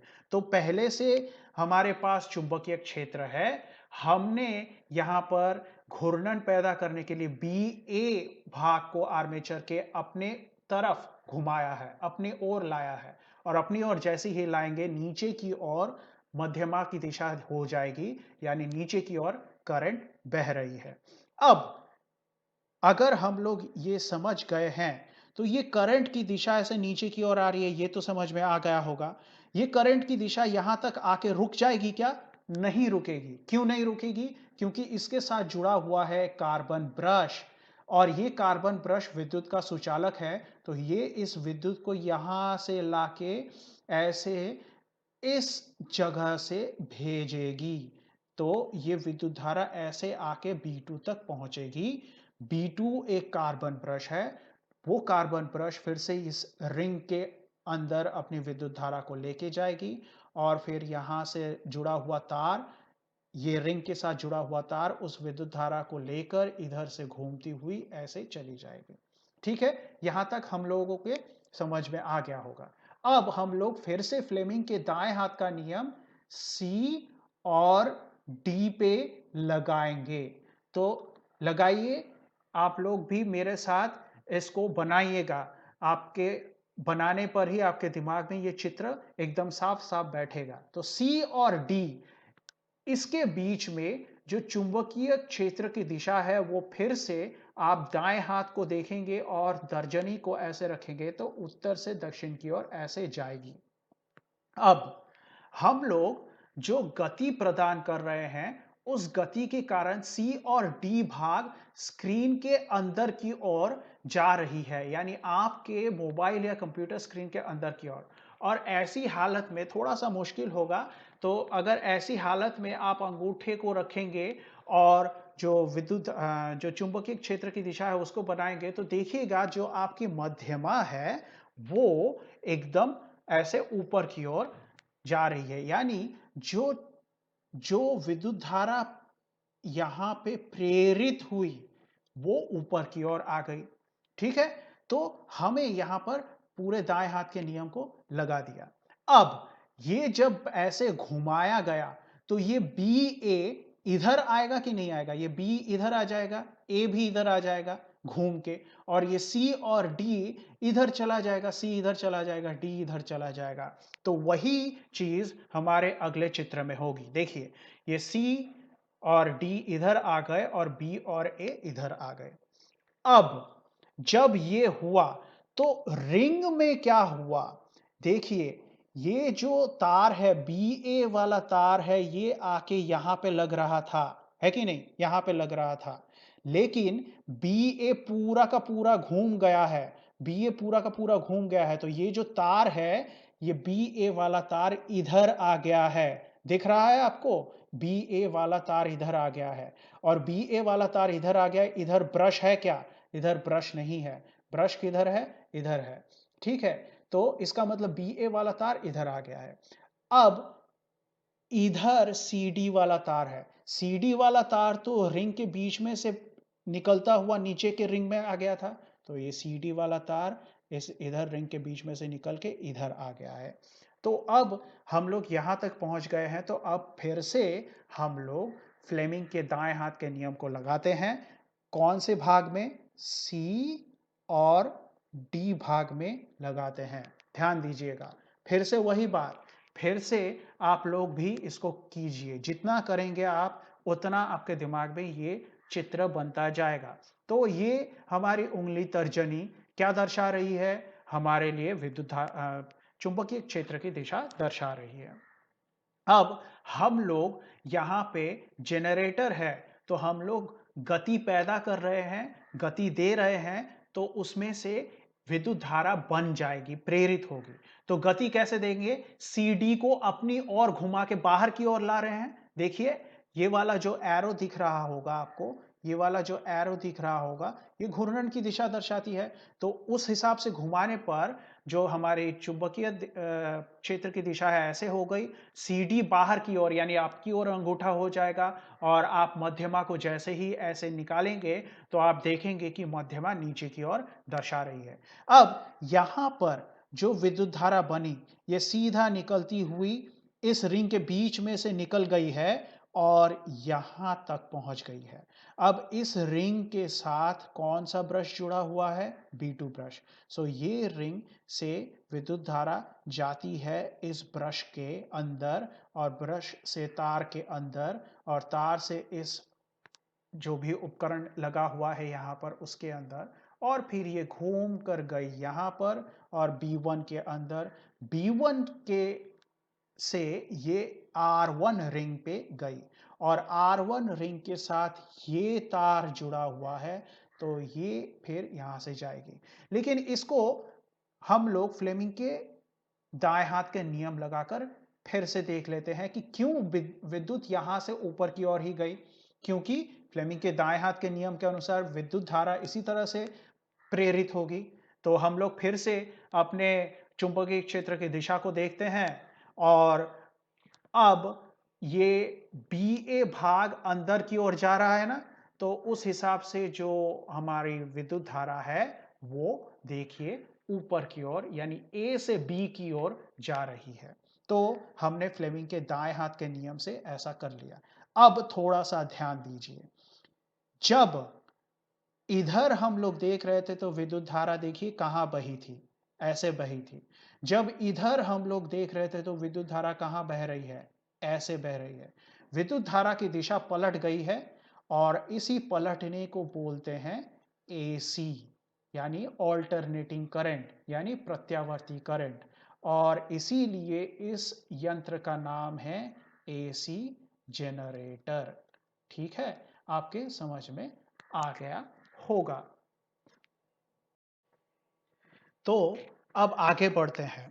अब देखिए कि जब हमने एसी जनरेटर में विद्युत को बनाने के लिए हमारे जनरेटर को घुमाना शुरू किया था, तो उसमें जो घुमाव आया था, वो अगर हम लोग ऊपर से देखें, देखिए, अगर हम लोग यहां से, अगर हम लोग सॉरी अगर हम लोग यहां से देखें, यहां से इस बिंदु से देखें, तो हमें ये जो चुंबक चुंबक है ये नजर आएंगे और ऊपर का भाग नजर आएगा, बी और सी भाग नजर आएगा। और अगर हम लोग देखते रहे तो ये बी और सी ऐसे घूमता रहेगा। ठीक है, तो अब हम लोग देखेंगे कि किस तरह से ये घुमाव विद्युत धारा में परिवर्तन ला रहा है। हमने सीख तो लिया कि ये चीज कैसे हो रही है अभी तक, लेकिन अब हम लोग देखेंगे कि ये जो घुमाव है ऊपर से जब हम लोग देख रहे हैं, तो किस प्रकार से ये विद्युत धारा को घटा या बढ़ा रहा है, या उसकी दिशा बदल कैसे रही है, वो तो हमने यहां से देख लिया कि ये तार नीचे की ओर गई और फिर उसके कारण से यहां से ऐसे विद्युत गई, तो इसलिए ये घूम गई। पहले विद्युत धारा ऐसे जा रही थी और अगली बार विद्युत धारा ऐसे चली गई। ठीक है, तो अगर आपके विद्युत धारा कैसे बदल रही है, ये घुमाव कैसे हो रहा है, ये समझ में नहीं आया है, तो इस भाग को, मतलब जो जहां पे मैंने विद्युत जनरेटर को अच्छे से समझाया है, उसको बार बार प्ले करके देख लीजिए, क्योंकि ये कॉन्सेप्ट आपके दिमाग में क्लियर होना बहुत ज़रूरी है। और बहुत लोगों को जब मैं भी स्कूल में था तो मुझे भी ये समझने में परेशानी होती थी। तो ये कोई ऐसी ये बात नहीं है, ये थोड़ा-सा जटिल है, तो इसको 1-2 बार आप लोग देख लीजिए। अब हम लोग देखेंगे कि ये जो जनरेटर है, इसको हम लोग अगर ऊपर से यहाँ से देखें, तो ये बीसी भाग इस चुंबक के अंदर घूमता हुआ नज़र आएगा और इसके कारण से हमें कुछ सीखने को मिलेगा। क्या सीखने को मिलेगा? मान लीजिए ये चुंबक है और ये चुंबक का उत्तरी ध्रुव, ये चुंबक का दक्षिणी ध्रुव, और उत्तर ध्रुव से दक्षिण ध्रुव की ओर हमारा जो विद्युत क्षेत्र है ये जा रहा है। अब इस विद्युत क्षेत्र के अंदर हमारा जो आर्मेचर है वो है, और उसका ये वाला भाग बी है, ये वाला भाग सी है। याद रखिएगा, हम लोग इसको ऊपर से देख रहे हैं। ठीक है, तो ये ऊपर से दिखने में ऐसा दिखेगा। और इस हालत में थोड़ा सा देखिए कि ये जो काला वाला भाग, बी सी भाग हमें दिख रहा है, ये काला जो आर्मेचर है, इसका कोण चुंबकीय क्षेत्र के साथ कितना डिग्री है। तो अगर आपके दिमाग में उत्तर आया होगा तो वेरी गुड, ये है 0 डिग्री। अब हम लोगों ने ऊपर से ही जब देख रहे हैं तो इसको घुमाना शुरू किया। कैसे घुमाएंगे? देखिए, ऐसे घुमाएंगे, मतलब बी ऐसे आएगा और सी ऐसे आएगा। ठीक है, तो अब थोड़ा सा यहां पे मुझे एक बात बताइए, ये जो चुंबकीय बल रेखाएं हैं, इसमें से सिर्फ एक ही चुंबकीय बल रेखा इस बीसी के अंदर से कट के जा रही है। आप फ्लक्स की बात याद रखिए कि ये फ्लक्स यहाँ पे, इसका मतलब बहुत कम है। और मान लीजिए कि ये चीज अभी रुकी हुई है, इसमें गति नहीं आई है। मान लीजिए ये घूमना शुरू नहीं हुआ है, तो घूमना शुरू नहीं हुआ है, तो इसका मतलब इसमें चुंबकीय फ्लक्स में परिवर्तन नहीं आया है। चुंबकीय फ्लक्स में परिवर्तन नहीं आएगा, तो इसका मतलब विद्युत धारा नहीं बनेगी। तो इसका मतलब अभी इस समय जब यहां पे BC में कोई गति नहीं है और फ्लक्स में कोई परिवर्तन उसके कारण, गति के ना होने के कारण नहीं आ रहा है, तो विद्युत धारा प्रेरित नहीं होगी, यानी विद्युत धारा का मान 0 होगा। अब इसको घुमाया गया, इसको घुमाने पर क्या होगा? इसको घुमाने पर ये जो चुंबकीय क्षेत्र है, इसमें ये BC भाग कुछ ऐसे आ जाएगा। तो पहले एक ही चुंबकीय बल रेखा जा रही थी कट के, अब इसमें से 3 चुंबकीय बल रेखाएं कट के जा रही हैं। इसका मतलब चुंबकीय बल रेखाओं में बहुत ज्यादा परिवर्तन आया है। तो इसका मतलब अचानक से इसमें विद्युत बहना शुरू होगा। ये यहाँ से मतलब जैसे ही ये घुमाव तैयार हुआ, इसमें विद्युत धारा बहना शुरू होगा और विद्युत धारा बहने से यहाँ पे विद्युत धारा का मान सर्वोच्च हो जाएगा। और इस हालत में ये कोण कितना हुआ? पहले 0 था, किसके साथ? चुंबकीय बल रेखाओं के साथ BC का कोण। अब BC का कोण चुंबकीय बल रेखाओं के साथ कितना है? तो 90 डिग्री है। अब इसमें ये फिर से हम घुमा रहे हैं, इसको घुमाए जा रहे हैं, तभी तो विद्युत धारा बनती रहेगी। तो ये क्या होगा? ये वापस ऐसे आएगा। कैसे आएगा? वापस इसी जगह पे आ जाएगा, लेकिन इस बार C इधर आएगा, B इधर चला जाएगा। तो देख लेते हैं, ये देखिए कि किस तरह से ये C इधर आ गया, B इधर आ गया।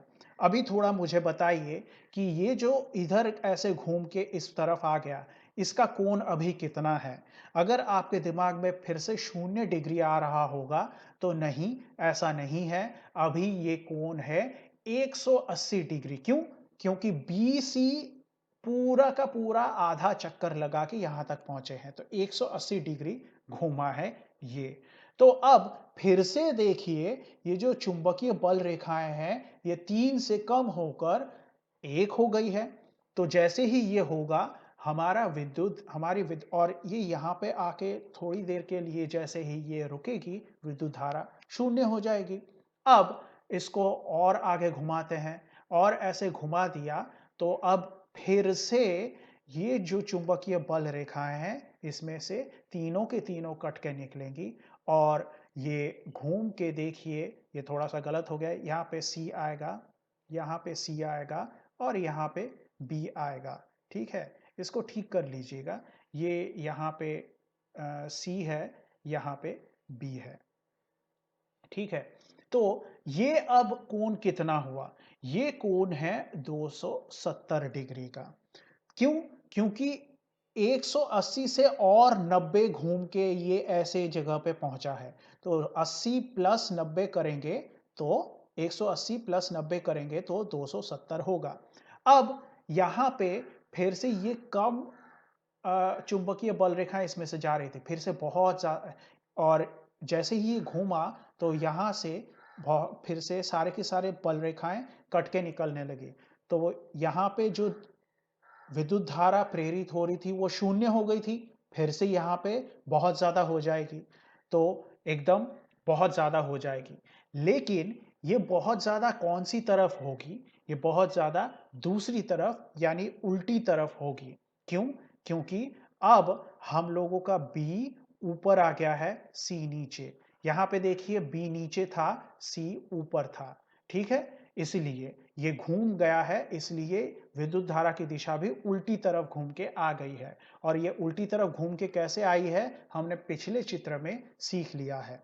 अब आगे और ये B ऐसे आएगी और ये C ऐसे ऊपर जाएगी। तो हम लोग देखते हैं कि ये घूर्णन चलता रहेगा और आखिर में ये फिर से वापस इस जगह पे आ जाएगी। लेकिन इस बार ये क्या हो जाएगा? इस बार बिल्कुल इसका उल्टा आएगा। यहाँ पे ये C और ये B, और ये 0 डिग्री नहीं है, ये क्या है? ये है 360 डिग्री। सॉरी, ये फिर से वापस घूम के यहाँ पे B आएगी और यहाँ पे C आएगी। इसको आप थोड़ा सा ध्यान से अपने नोट्स में बना लीजिएगा कि यहाँ पे जो मैंने ये मार्किंग की है, इसको आप ठीक कर लीजिएगा। यहाँ पे थोड़ा सा टाइपिंग में गड़बड़ हो गई है। ये भाग B है, ये भाग C है और ये 360 डिग्री घूम के वापस आ गई है। तो हमने देखा कि जो विद्युत धारा प्रवाहित हो रही थी वो यहाँ पे 0 थी, यानी जो ईएमएफ जिसके कारण विद्युत धारा प्रवाहित हो रही थी वो भी 0 है। और ये यहाँ पे जो ईएमएफ है ये सर्वाधिक हो गई, सर्वोच्च हो गई, सबसे ज्यादा हो गई। यहाँ पे फिर से ईएमएफ 0 हो गई।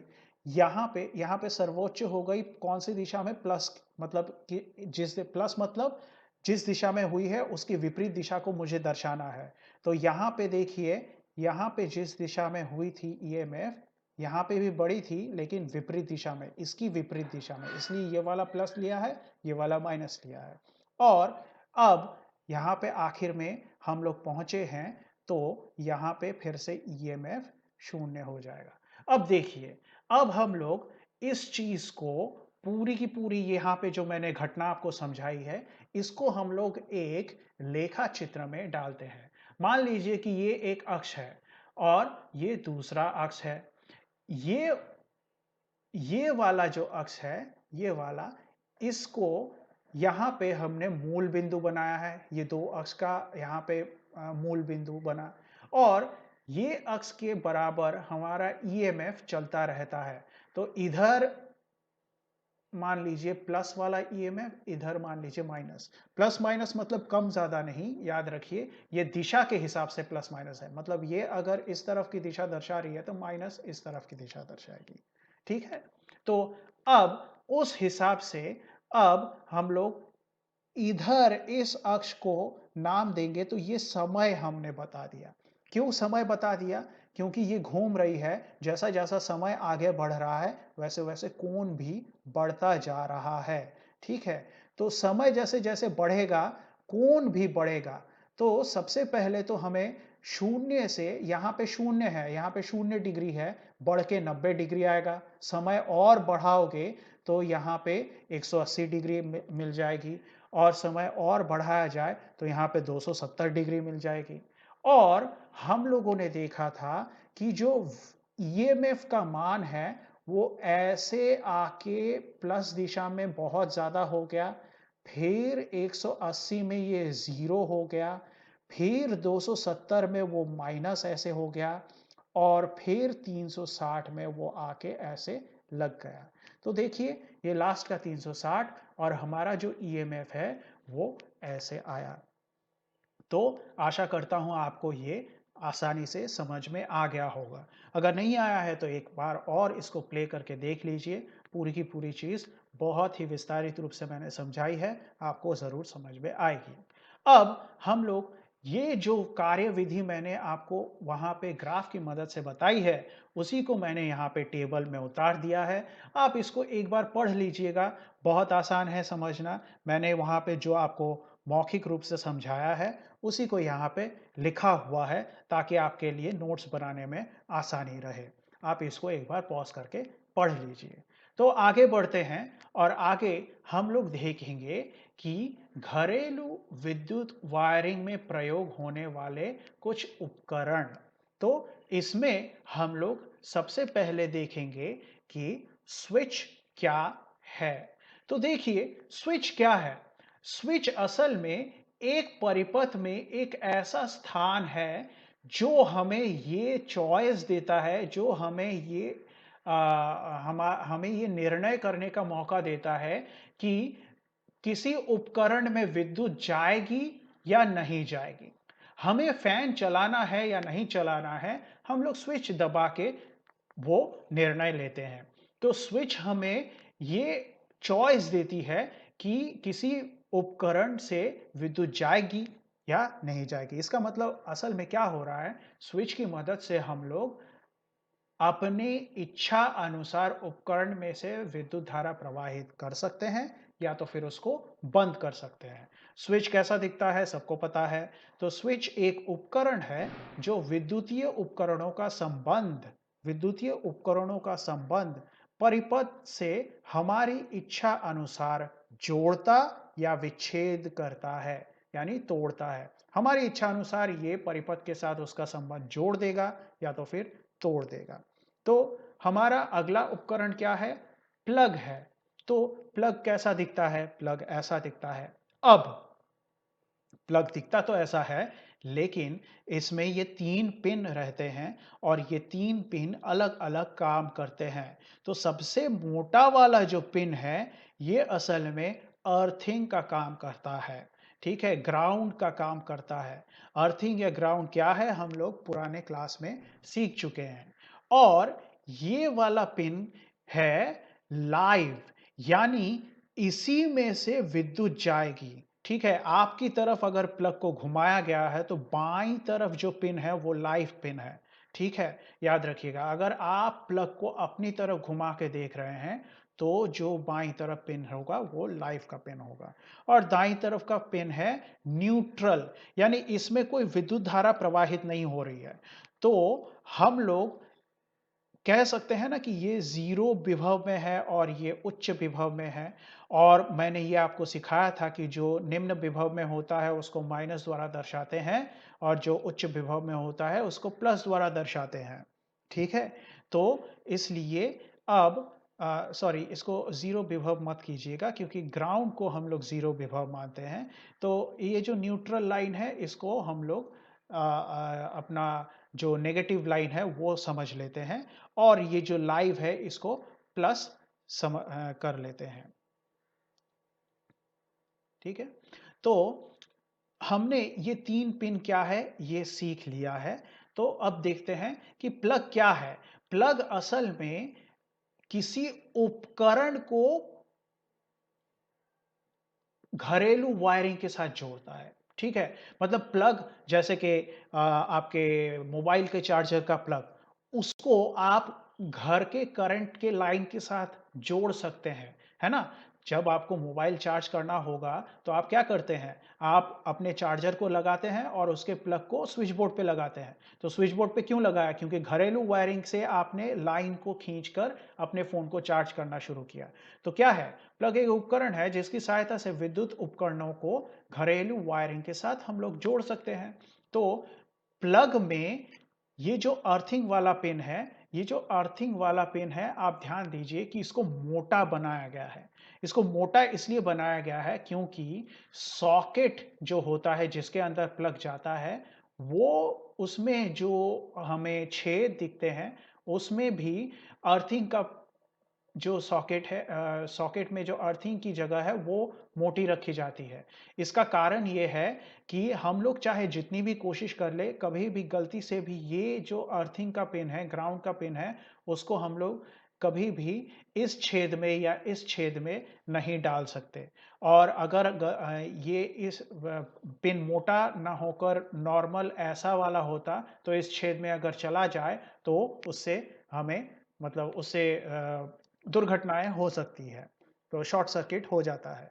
तो प्लग में अर्थिंग का पिन हमेशा मोटा और बड़ा होता है ताकि यह गलती से सॉकेट के लाइव या न्यूट्रल छेद में ना चला जाए। इससे दुर्घटना की संभावना कम हो जाती है। अब आगे सॉकेट मैंने आपको अभी थोड़ा-सा उतार के समझा दिया है। कैसा दिखता है? ऐसा दिखता है, देखिए ये वाला है अर्थिंग का पिन यहाँ पे जाता है और अगर आपके पास 2 पिन प्लग है, तो 2 पिन प्लग के लिए इसमें इस्तेमाल करेंगे, अगर 3 पिन प्लग है, तो इन तीनों का इस्तेमाल आप लोग करते हैं। ठीक है? 2 पिन प्लग मतलब जैसे साधारणतः मोबाइल के चार्जर होते हैं, 2 पिन प्लग, वो इसमें चले जाते हैं और अगर 3 पिन प्लग अगर बड़ा कोई सामान है जिसका प्लग उसमें 3 पिन है, तो वो ऐसे जाते हैं। तो ये सॉकेट क्या है? सॉकेट वह उपकरण है जो विद्युतीय उपकरणों को प्लग द्वारा घरेलू वायरिंग के साथ जोड़ने की जगह बनाता है। ठीक है? ये क्या है? ये जोड़ने की जगह है। किसको जोड़ेंगे आप? किसी उपकरण को जोड़ेंगे। किसकी सहायता से उपकरण को जोड़ते हैं? प्लग की सहायता से उपकरण को जोड़ते हैं। तो सॉकेट वह उपकरण है जो विद्युतीय उपकरण को प्लग द्वारा घरेलू वायरिंग के साथ जोड़ने की जगह बनाता है। ठीक है? तो अब संयोजक तार। तो संयोजक तार क्या है?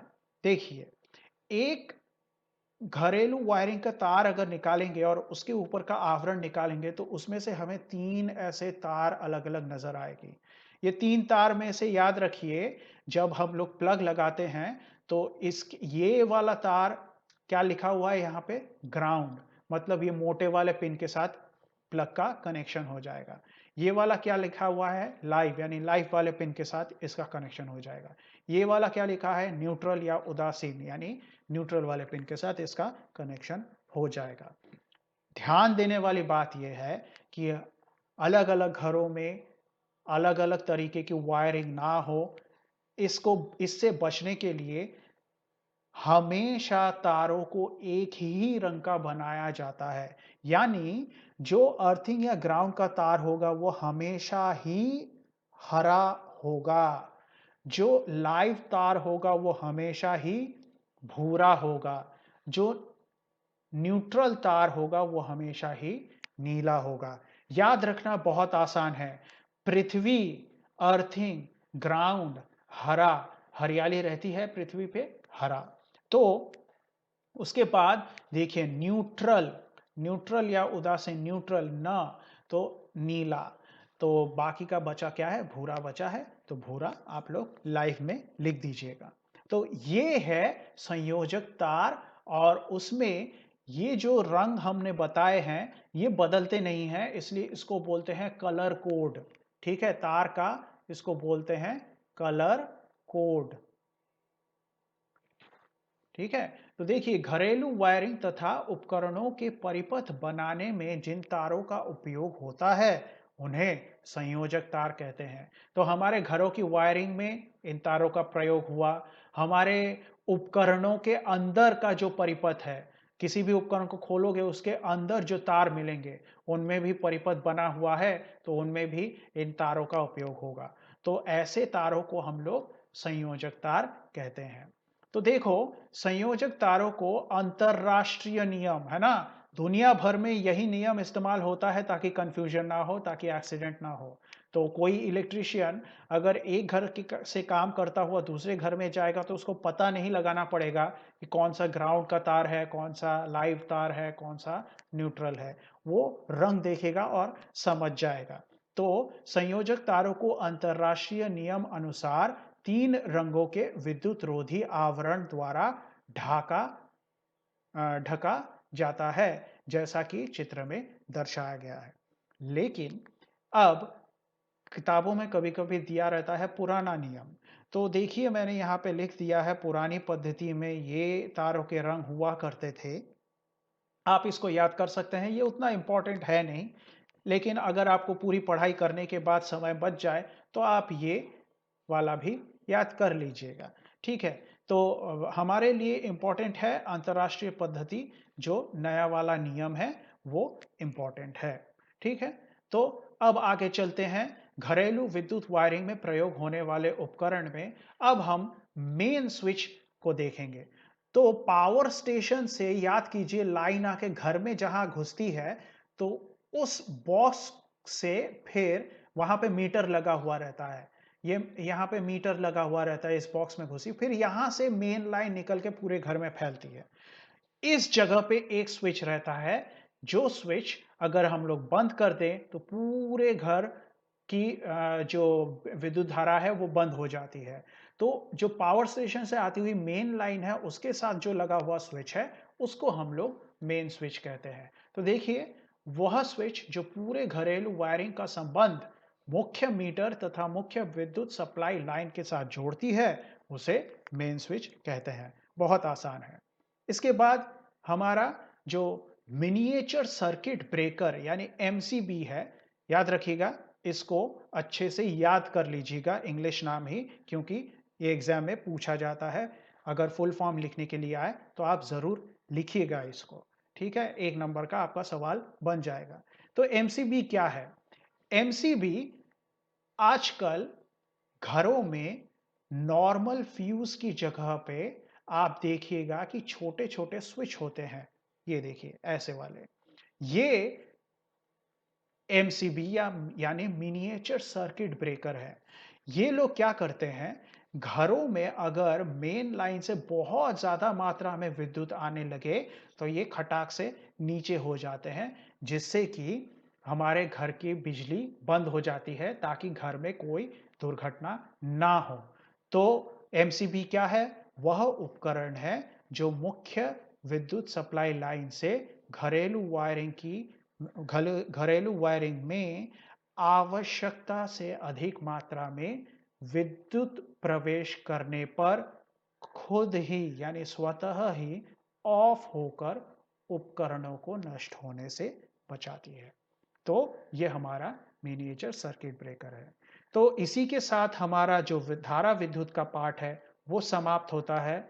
अगर आपको मेरे पढ़ाने से कुछ भी फ़ायदा हो रहा होगा, तो ज़रूर लाइक, शेयर और सब्सक्राइब कीजिए और नोटिफ़िकेशन के लिए नोटिफ़िकेशन बेल आइकन ज़रूर दबाएँ। तो अगली क्लास में मिलते हैं, तब तक के लिए पढ़ते रहिएगा।